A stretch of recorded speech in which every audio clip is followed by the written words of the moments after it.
You want some more wine? No, I've had plenty, thank you. Okay, okay. Hickam Field, January 11th, 1946. When? 1946, this What- would have been like what year? 646. What? Date?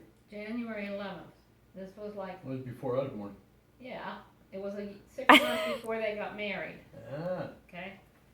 My Hold up. dearest Rosemary, after I read your 2 letters of the 7th, there was no power on earth that could have kept me from writing to you today. I literally thrilled at the honest sincerity with which you told me of Dick's friend Johnny.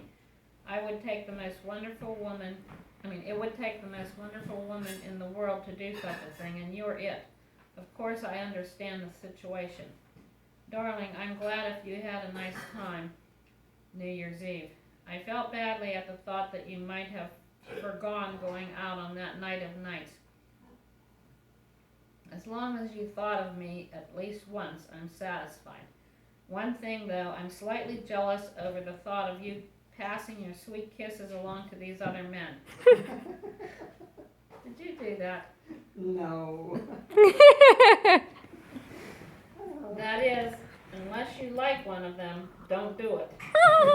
Every time they want one, refuse and put it into my account, that second book you started. John and Willie have been having a hard time with me since you hadn't written me for so long at a time. As a matter of fact, when I told them of Johnny and Walt, they immediately dubbed them public enemies number 1 and 2. Naturally, I told them that you yourself had told me of them and that there was no need for worry. After all, didn't my own darling say that everything was under control? Don't worry, Angel. I won't break into any store windows to neck with dummies. And I won't go berserk at the sight of any other white woman. As a matter of fact, each time I see one, I compare her to you, and right then and there, she rates a bad second. Good to see you love me, honey. That's what Chris always tells me. No. Yes. There are lots of beautiful women in the world, but they're all more high maintenance than Tam. That's right. You had a nice grandfather, and you should have never get to know him. Oh. I lost a bit of weight, but I didn't think enough to show. I'll get it all back though as soon as I get back to good food and nourishing kisses. Right now I'm getting butter daily. I'd certainly love to see you in your new coat. I wonder if we couldn't arrange some sort of push-button system whereby we could be brought to each other's side each time we thought of each other. Under those circumstances, you wouldn't have to think of me at all. You'd be here all the time as a result of what goes on in my mind. Today's Stars and Stripes carried a letter of mine with the endorsement of 45 other Hickamites. Would you like to see it? It doesn't carry my name because at the time I wrote it, the subject was too hot an issue.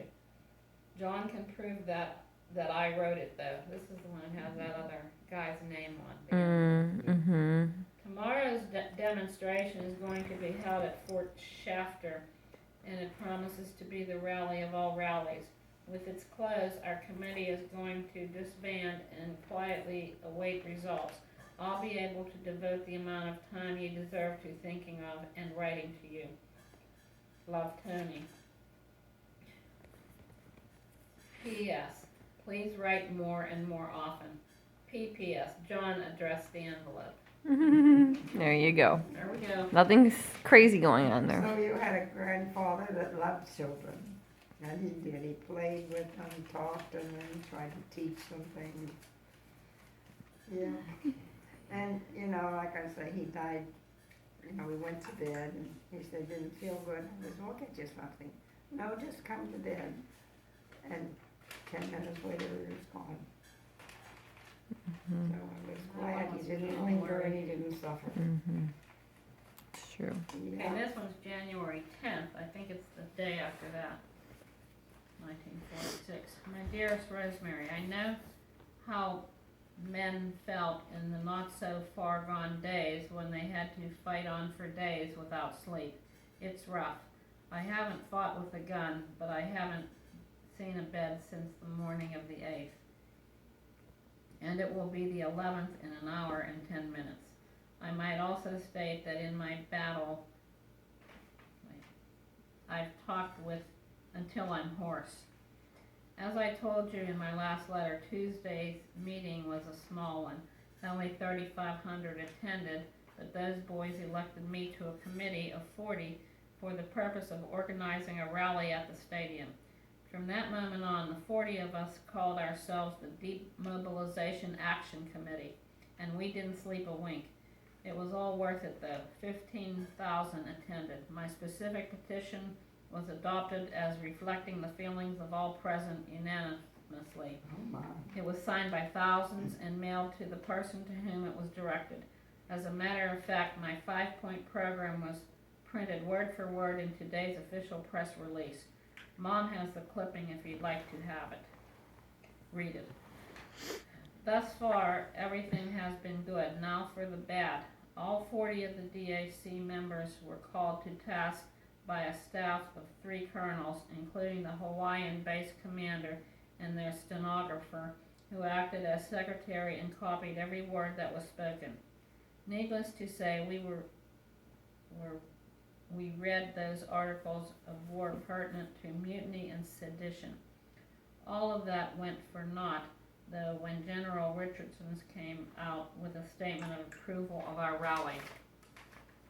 Even for the bragging, though, I feel that I've played at least a minor role in the history of demobilization, and I'll remember it long enough to tell you if you'd like to know more about it.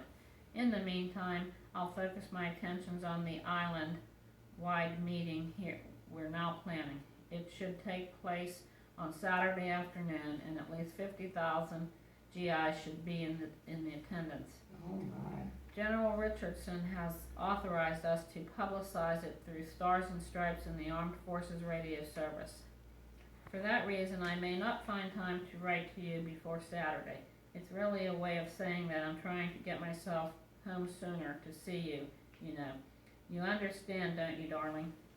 Incidentally, I haven't heard from you since your letter of the 2nd arrived. Have you stopped writing? Please don't, Rosemary. Your letters mean a lot to me, and I look forward to them with real anticipation. Love, Tony. P.S. Now that Richardson has gone on record behind the DAC, you needn't worry over my being made a prisoner. P.P.S. If this letter is badly written, attribute it to the fact that I can hardly hold my pen. Sweet dreams.